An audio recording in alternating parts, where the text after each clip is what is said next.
Burnout is becoming more common than ever, especially in 2025's fast-paced, always-on culture.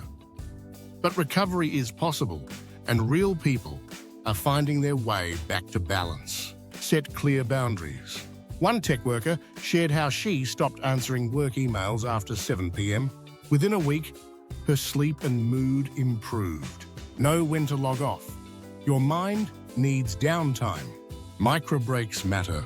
A teacher in Chicago said taking 5-minute breaks every hour to breathe or stretch completely changed her energy.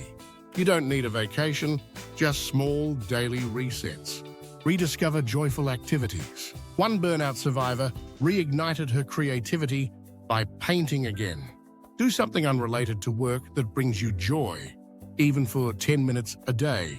Talk about it. A healthcare worker admitted that opening up to a friend was her turning point. Bottling up stress worsens burnout. Sharing it eases the weight. Fuel your body and mind. Burnout drains your body too. Eat whole foods, hydrate, and rest. One story highlighted how proper nutrition and sleep helped rebuild emotional resilience. Also, subscribe to our channel before you go. Thanks for watching.